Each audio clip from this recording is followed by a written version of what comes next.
छत्रपती सह्याद्रीचा आठवे शिवाजी राजा आजवा.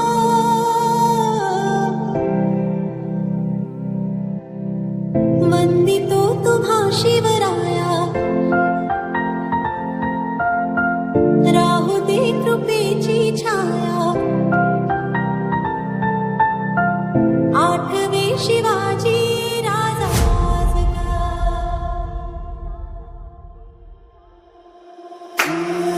मर्द मराठी मातीचा छत्रपती सह्याद्रीचा आठवे शिवाजी राजा आजवा. वंदितो तुम्हा शिवराया, राहू दे कृपेची छाया. आठवे शिवाजी आकाश हिंदवी स्वराज्याचे स्वप्न जाने आणले आकारास. लौन मुजरा करते त्या शिवरायांस, त्या शिवरायांस ज्याच्या नावाने आसमंत जय जयकार करतो असा हा थोर राष्ट्रपुरुष छत्रपती शिवाजी महाराज. हजारो वर्षांच्या गुलामगिरीने रयत बेजार झाली होती. पाच पाच सुलतानी सत्ता महाराष्ट्रावर राज्य करीत होत्या. जनता त्यांचीच चाकरी करून आपल्या सगळ्या सोयऱ्यांना लढाईत मारत होत्या. असा हा पारतंत्र्याचा काळ. याच अंधाराला प्रकाशाने उजळून टाकण्यासाठी एक सूर्य जन्मला. फाल्गुन वद्य तृतीयेचा तो दिवस म्हणजेच 19 फेब्रुवारी 1630 रोजी शिवनेरीवर मंगल वाद्य वाजू लागले. बाळ शिवाजी जन्मला, बाळ शिवाजी जन्मला. आईचं नाव जिजाबाई, सिंदखेडच्या लखोजी जाधवांची कन्या, तर वडिलांचं नाव राजे शहाजी, वेरूळच्या मालोजी भोसले यांचे पुत्र. बाळ शिवाजी माता जिजाऊंच्या संस्कारात वाढू लागले, पुण्यात राहू लागले. बंगुळला गेल्याने पिता शहाजी राजे यांचा सहवास फार लाभला नाही, परंतु शौर्याचा वारसा मात्र मिळाला. माझी जाऊ रामाच्या कृष्ण अर्जुनाच्या गोष्टी सांगत. यामधूनच बाळ शिवाजी स्वराज्याचे स्वप्न पाहू लागले. महालात न राहता सह्याद्रीच्या दऱ्याखोऱ्यात हिंडू लागले. मावळ्यांच्या झोपडीतील चटणी भाकरी खाऊ लागले. स्वराज्याच्या देहापासून ते जराही बाजूला हटले नाहीत. सह्याद्रीचा अभेद्य कोट वाघाच्या छातीने चढणारे मावळे गोळा झाले. वयाच्या अवघ्या 16व्या वर्षी स्वराज्याची प्रतिज्ञा वाहिली ती रायरेश्वराच्या मंदिरात. मूठभर मावळ्यांच्या जीवावर स्वराज्याचे स्वप्न पाहणे एवढे सोपे नव्हते, पण तोरणा किल्ला जिंकून स्वराज्याचे तोरण बांधले. भगवा फडकला, विजय मिळवला. स्वराज्य तोरण चढे, गरजती तोफांचे चौघडे, मराठी पाऊल पडती पुढे. राजगड ही स्वराज्याची पहिली राजधानी बांधली. वतनदारी नष्ट करून स्वकीय शत्रूंचा बंदोबस्त केला. ते परंतु शत्रू मात्र बलाढ्य. आदिलशाह दरबारातील अफजल खान स्वराज्यावर चालून आला. प्रचंड फौजेच्या या शत्रूला या वाघाने उभा फाडला. म्हणतात ना, शक्तीपेक्षा युक्ती श्रेष्ठ. त्यावेळी जीवा पुढे धावला. पन्हाळ्याच्या वेळेतून शिताफाने पळ काढली. तेथे बाजीने आपल्या रक्ताने खिंड पावन केली. शाहिस्ता खानाच्या महालात स्वतः शिरून त्याचे भोटे छाटली. सह्याद्रीचा कोट अभेद्य बनवला. तलवारी चमकल्या, रंगल्या लाल लाल, जणू यवनांच्या रक्ताने उधळ लागू लागला. स्वराज्यासाठी धनाची गरज होती, त्यासाठी सुरतेची लूट केली नाही. लाख मोलाची माणसे गमावू नये म्हणून पुरंदरचा तह केला. 9 वर्षाच्या संभाजीला घेऊन आग्र्याला गेले. बादशहाने बंद बनवताच पिटाऱ्यातून पसार झाले. पोर्तुगीज व इंग्रजांचा वसाहतीला चाप बसवला तो राजांनीच. हीच ती दूरदृष्टी. 1674 साली राज्याभिषेक झाला. महाराष्ट्राचे राजे छत्रपती झाले. जिजाऊ आणि शिवाजी महाराजांचे स्वप्न पूर्ण झाले. अवघ्या 50 वर्षात स्वराज्य तयार करून त्याचे सुराज्य केले ते राजांनीच. या मातीचा कण कण राजांची महती सांगेल. शून्यातून स्वराज्याची निर्मिती केली ती राजांनीच. स्त्रियांचा मान सन्मान करायला शिकावे तो माझ्या राजांकडूनच. रयतेच्या माने वागावे, त्यांवरील अन्याय स्वतः दूर केले. रामराज्य अवतरले ते छत्रपती शिवरायांनीच. ज्याची कीर्ती 7 समुद्रापार शत्रूनेही वर्णावी असा हा राजा. सुलतानी सत्तेच्या अंधारात चिखलात खितपत पडलेल्या रयतेला प्रकाश दाखवणाऱ्या सूर्याचा अस्त झाला. 3 एप्रिल 1680 रोजी राजांचा मृत्यू रायगडावर झाला. राजांचे विचार जगाच्या अंतरापर्यंत प्रेरणा आणि स्फूर्ती देत राहतात. ज्याच्या भक्तीला जोड नाही आणि शौर्याला तोड नाही, ज्याच्या भक्तीला जोड नाही आणि शौर्याला तोड नाही. अथांग आहे जो सागरा समान, ज्याचे छत्र आहे आभाळा समान. महाराष्ट्राच्या देव्हा राज्याचे पहिले स्थान असा मराठी मातीचा धगधगता अभिमान, धगधगता अभिमान. धन्यवाद. जयंती साजरी करतात. त्या जयंती कशासाठी साजरी करतात, साजरी कशी करावी आणि साजरी नीट न साजरी केल्याने काय परिणाम होतात हे मी सांगणार आहे. मी पहिला प्रश्न तुम्हाला हा विचारतो की छत्रपती शिवाजीराजे म्हणतात का की त्यांच्या जन्मदिवशी सकाळी सकाळी मोठ्या मोठ्याने गाणे वाजवा, ओरडत जा किंवा गाड्यांचा आवाज करा? नाही ना, पण आपण करतो. त्याच्यामुळे खूप जणांना त्रास होतो. घरात वयोवृद्ध असतात, त्यांना कानाचा त्रास असतो, त्यांना हार्ट अटॅक येऊन ते दगावण्याची देखील शक्यता असते. आणि दुसरा प्रश्न, तुम्ही घोषणा देता, घोषणा जरा हळू आवाजात द्यावी. काही जण म्हणतात की आम्ही शिवसैनिक, आम्ही भीमसैनिक, आम्ही शिवभक्त.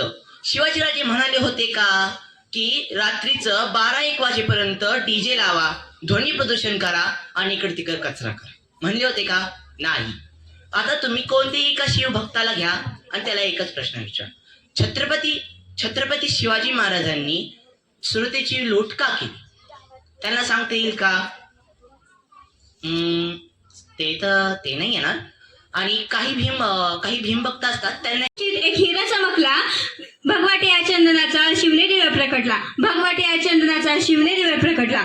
हातात घेऊन तलवार शिवने शत्रूवर गरजला, हातात घेऊन तलवार शत्रूवर गरजला. असा एक मत मराठा माझा शिवबा होऊन गेला, असा एक मत मराठा माझा शिवबा होऊन गेला.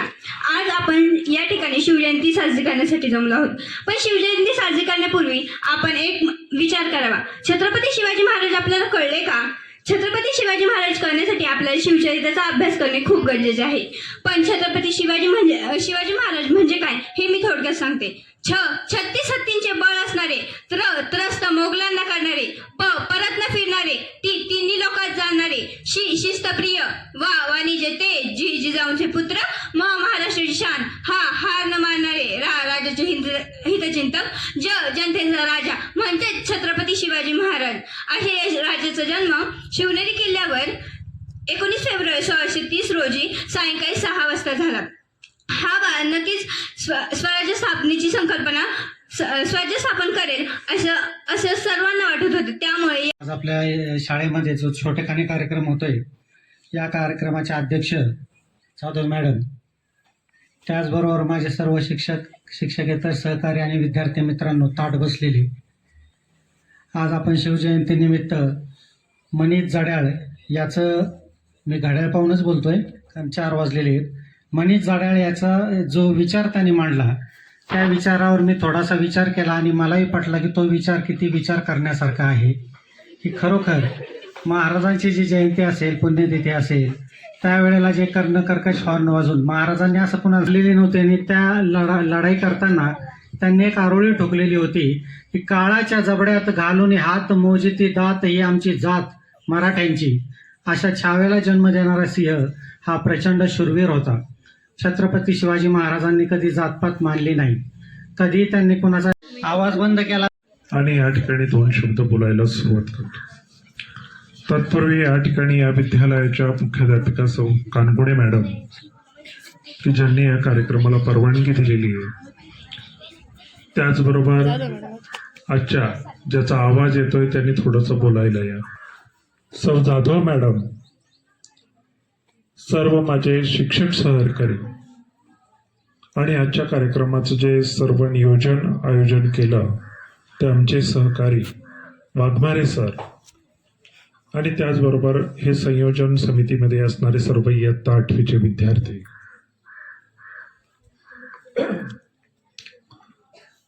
आता जी इयत्ता 5वी ते इयत्ता 9वी पर्यंतचे जे विद्यार्थ्यांनी या ठिकाणी भाषण करण्यामध्ये सहभाग नोंदवला आणि अतिशय सुंदर पद्धतीने त्या ठिकाणी त्यांनी भाषणं केलेली आहेत.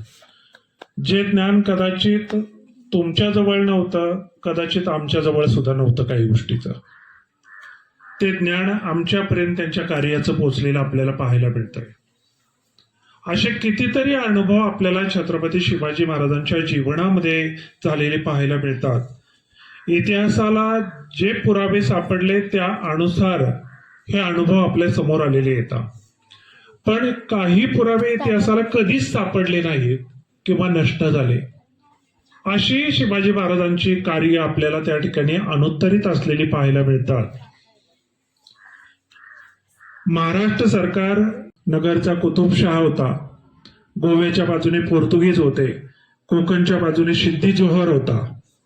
बघा बर का, सगळीकडे जर पाहिलं तर त्या ठिकाणी शत्रूच होते. आणि अशामध्ये दिवा वारा जोराचा सुटलेला आहे आणि तो दिवा टिकवून ठेवायचा नाही, त्याची मोठी ज्योत निर्माण करण्याचं काम या ठिकाणी छत्रपती शिवाजी महाराजांनी केलेलं आहे. आणि म्हणून त्यांच्या कार्याची आठवण करणं, ती प्रेरणा आपल्यामध्ये निर्माण करणं, तशा स्वरूपाचं कार्य माझ्या हातून होईल का नाही याचाही आपण विचार केला पाहिजे. पण शिवाजी महाराजांच्या मध्ये कोणकोणते गुण होते आणि त्या गुणामधला एक छोटासा गुण आपल्यामध्ये घ्यायचा आहे. कुठलाही एक छोटासा संघटन कौशल्य. बघा, ज्याच्याजवळ काहीच नव्हतं, स्वराज्य निर्माण करायची इच्छा होती, पण मोजकेच 22 मावळे होते. केवढं मोठं संघटन निर्माण केलं आणि लाखोंची सेना निर्माण केली आणि स्वराज्य निर्माण केलं. किती विद्यालयाच्या माननीय मुख्याध्यापिका सौ कानगुडे madam, Shri Wadhe sir, Manehar sir, Shri Waghmare sir, Sato madam, Kad madam, Kajal madam, Amruta madam आणि तुम्ही सर्व विद्यार्थिनी, आज आपण छत्रपती शिवाजी महाराजांची जयंती साजरी करत आहोत. तुम्ही सर्वांनी सगळं काही सांगितलेलं आहे आणि सरांनी तर पूर्ण इतिहास सांगितला आपल्याला की इतकं नॉलेज सरांच्या बोलण्यातून आपल्याला प्रत्येकाच्याच, तुम्ही सगळ्यांनीच खूप छान भाषणं केली. सगळ्या बाबतीची सरांनी सांगितल्याप्रमाणे आम्हाला काही गोष्टींचा उलगडा आज झाला की कोणकोणत्या गोष्टी घडलेल्या आहेत, काय काय झालेलं आहे, यावरून तुमचं वाचन किती आहे हे कळालं.